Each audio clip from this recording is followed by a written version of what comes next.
friend. So, how many of us work a 9 to 5? How many of us work in corporate life? How many of us work at warehouses? How many of us work in manufacturing jobs? Right? I feel like it's majority of us. Majority of us get up every day. Sometimes, at least I know for me, before the sun comes up, travel through traffic, drive through towns, fight people on the road, put on our uniforms, and clock in to work. Now, this is the routine that most of us take. But what are some of the things that we've learned from our 9 to 5s? What are some of the things that we take away from working in our positions, our occupations, our day-to-day lives? Because we all have to go through it. Well, I'm going to tell you some of the things that I've learned in my 10 years of working at warehouses at my 9 to 5. Let's get straight into it. Now, the first thing that I have learned from working from my 9 to 5, from working with people at warehouses, is to not take anything personal. These are your co-workers. These are not your friends. These are not your family. Heck, I haven't worked with my family at work. And when I'm at work, they are not my family. They are co-workers. And I have to keep reminding people that. Even to this day, even in my new leadership position, I still have to remind people, even to my other leadership teams, we are co-workers. You do not get to talk to me any kind of way that you want. I understand that we are cool and we are buddy-buddy and we smile and we joke throughout the day, but we still have to have a level of decorum. And the thing about me, I say it all the time on this channel, because, you know, we are singers and we take accountability for ourselves. Right? So I got to take accountability of myself. So when I come across, you know, some of my coworkers or some of my team members and they are having a rough day for whatever reason, because life happens, right? I was like, I'm no stranger to that fact. Life happens. And it sucks. But you don't take it out on other people. You especially do not come to work to take it out on your coworkers. But even if you do, I will not take that personal. I came here to do a job. I put my name on that dotted line. I put my name on that contract. So I came here to do X, Y, and Z, and that's it. And that's it. And then I'm going home. Nothing that you could say, nothing you could do. You can go ahead and throw a temper tantrum all you want, Susan. I'm not feeding into it. I used to, do not get me wrong. Once again, it took me 10, 11 years, this is my 11th year, of like having to learn to not take it personal. But there have been times where I've cursed people out at work. Honey, there are times where I almost got into fights at work. Yes. There definitely were times where I started picking stuff up and throwing stuff. Slamming stuff. Honey, I was something to be messed with. But that didn't get me anywhere. It definitely did not get me anywhere to where I wanted to be. And leadership at the time was just like, ooh, he's not good because he's throwing a temper tantrum. So like now I just don't take anything personal. I just go to work and go home. And that's it. Nothing personal. You can have an attitude all you want. It is not towards me. It is not towards me. I'm doing my job. But you really, and that just kind of like snowballs into like the next point that I have is to not argue with anyone at work, because it always looks bad on you. It always looks bad on you to go back and forth in your place of work. Don't raise your voice. Don't use like aggressive tonality. Like just do not engage. If anything, just say, hey, I'm having a difficult moment, or I'm not feeling right, I'm not in a good mental space, and I need to take 5 minutes. I need to go step outside to get some air. I need to go to the break room to get some water because I am feeling overwhelmed. Heck, now I'm going to go to HR and report this because I'm feeling overwhelmed, but I'm not going back and forth with you. We're not arguing at work. It's not going to look good on me. Whether I started it or not, it is not going to look good on me. Leadership is not going to sit here and like pick sides. It's just going to look bad. and my name is on this dotted line, and I need my 9 to 5, honey. These bills aren't gonna pay themselves, and with inflation, it's just getting worse. So don't argue with no one at work. No. The second thing that I've learned from working for my 9 to 5 is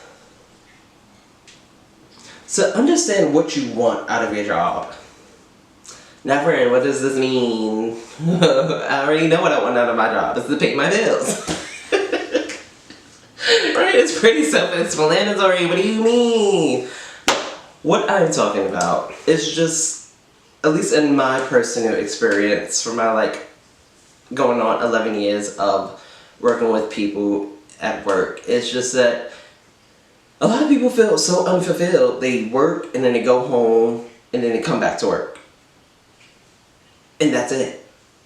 Or they get to work and they complain because they aren't moving up fast enough, or they feel that they're doing all the work and no one else is doing anything. And I'm like, well, what do you want out of your job? Do you want to climb the ladder? Do you want to stay in an entry-level position? Do you want to learn the new thing, that new piece of equipment? Like, what do you want? It definitely comes to a point where it only benefits you to understand where you want out of your personal life to have your work life benefit that. So if it is just to pay bills, is your current position paying your bills successfully? Are you getting everything done? Are you feeling unfulfilled and maybe you'd want more? Well, you have to learn how to go for that. You have to understand, well, what is this new position that I'm going for? What does it entail? Do I need to sit down with leadership? Tell me, is there new skills that I need to learn from this new position? Do we need to put a PIP in place, which is a progress improvement plan in place to get me to a certain status, a certain quota by X amount of time? And what do you want out of work? Once again, there's nothing wrong with just having work be work just to pay the bills and go home. But don't complain about it then. So that's one thing. The second thing is to plan your paychecks accordingly.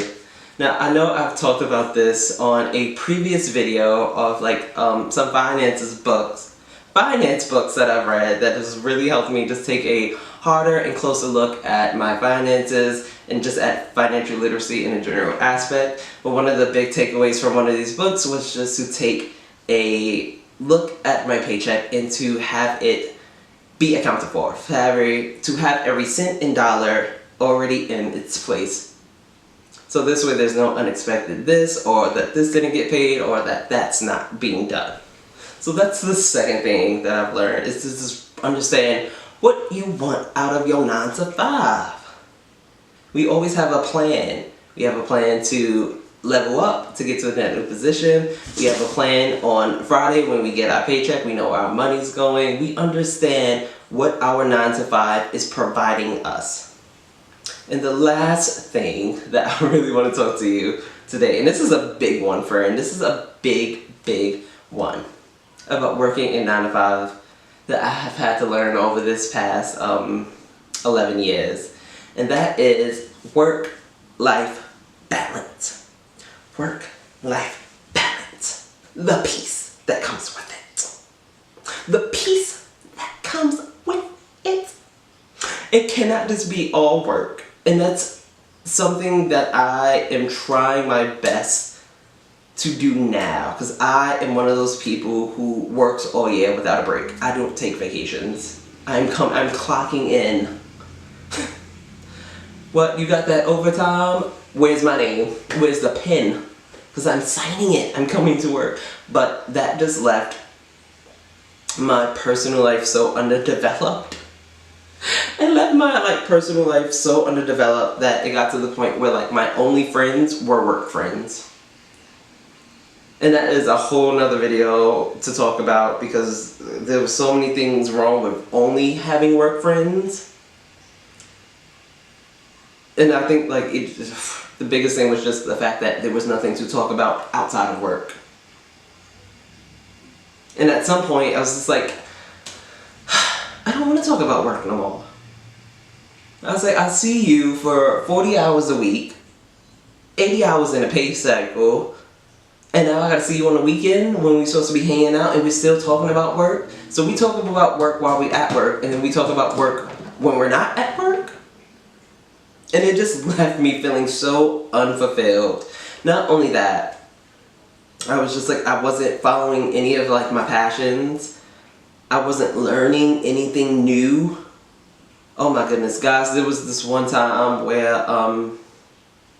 I caught myself and it was the word biopsy on a box, because I used to work for a medical supply carrier, and it was the word biopsy on a box. And I kid you not, I was like, what is that word? I was like, I don't know what that word says.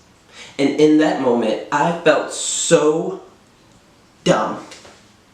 Just plain and simple. I felt so dumb and stupid. I felt so slow and illiterate. It took me like a good 3 minutes of sounding the words out, of sounding the letters out. I'm not actually participating in anything new, and this is having real life effects. Because now I don't know the word biopsy because I'm not reading. I was like, in that moment, I was like, when was the last time I actually read a book? When was the last time I picked something up and read? And it was in that moment that I was like, I need to have a work-life balance. Also, there were just, once again, too many instances where I would argue with people at work. And I was so passionate about work because that's all I had. I would go back and forth. Once again, like I said earlier, I would go back and forth. We was definitely arguing at work. Especially if you were lazy and you tried to put your work off on other people. Oh. Oh no, we was gonna have words. We're gonna have several words. Because that's one thing I'm not doing. I'm not doing your work, my work, his work, and her work. Heck, that's 5 paychecks. I need 4 extra.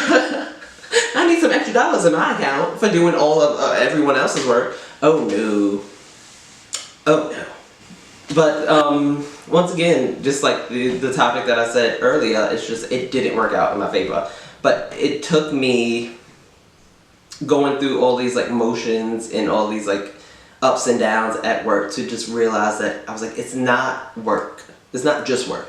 Right? I was just like, my life isn't this way because of my boss. My life isn't this way because of my coworkers. My life isn't this way because of that one lazy person who spends 30 minutes in the bathroom.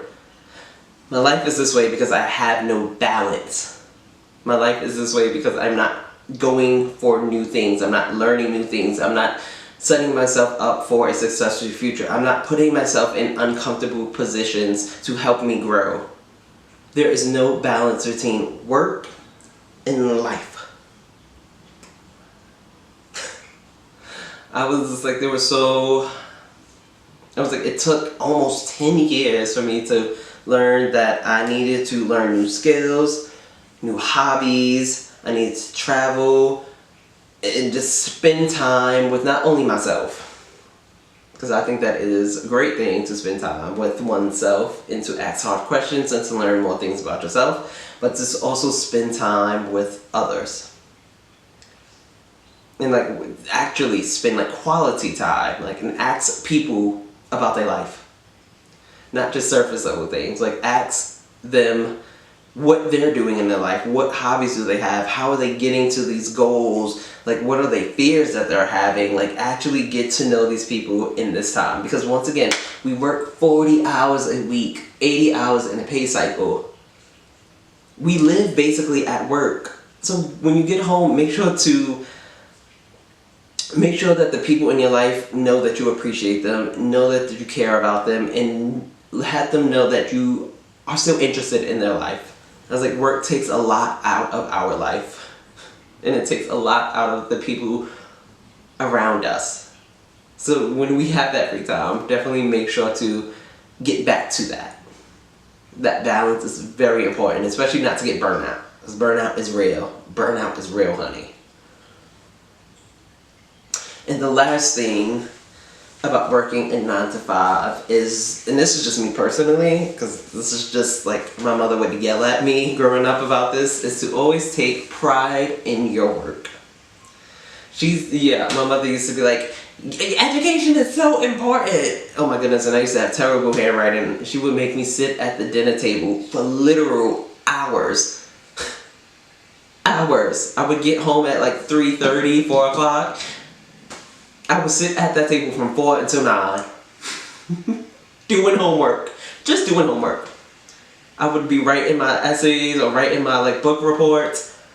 And she would come and she'd be like, Sean, what does that say? What is this word? And I'm like, I don't know. She'd be like, you wrote it. How don't you know? She would crumble up the whole report, throw it away, and make me do it again. And at the time, it frustrated me to no end. It frustrated me to no end. But she would tell me, she was just like, if I can't read your work, if you can't read your work, the teacher's not going to be able to read your work. She was like, how are you going to succeed if you are half doing things? If you're not putting 110% into something? She said, you're not going to get anywhere by just doing the bare minimum. She said, your work is attached to your name. She said, the way that you present yourself, the way that you present your work is the reflection that people are going to have on you. It's the way that people are going to form their thoughts and form their opinions of you. It's your work habits, your ethics, the way that you move. So definitely that's just something that I took going into my 9 to 5, which had some good things about it, and it had some bad things about it. Work-life culture the culture in certain buildings are just wild. But I can definitely say it had more good impact than bad impact. The good impact was just that at every job I worked in, I was just always like the top worker. Because I was like, I take pride in what I do. I was like, I don't want to be wrong. I do not want to be wrong. And I don't want someone coming up to me to tell me that I did wrong. So I was like, I'm going to do it right the first time. And I'm going to do it to the best of my abilities. So not only can they be like, good job, I myself, when I go home and lay my head down, I can be proud of myself. I can say, ooh, I did that. No one else, yes, I did that, hunty. I take pride in the things that I do. But yes, so those are just a few things that I've learned from working from my 9 to 5, working at a warehouse, working 9 to 5, to make a living, working 9 to 5. Let the song break down. But just to go over the points again, that is to not take anything personally when you are at your job, at your 9 to 5. Understand what your job provides for you and when you want to go, right? We are counting every penny, we are counting every cent that comes in. We are moving up the ladder in precise ways. We are planning for our future when we're at our 9 to 5s. We understand what our 9 to 5 provides for us. It is a business. That means both parties benefit. You get a say. You get a say in your 9 to 5. It is a business. And the last thing that I've learned is to have work and personal life balance. You will burn yourself out, just like I did, if you only work. There's a saying, all work and no play leads to a dull Sean.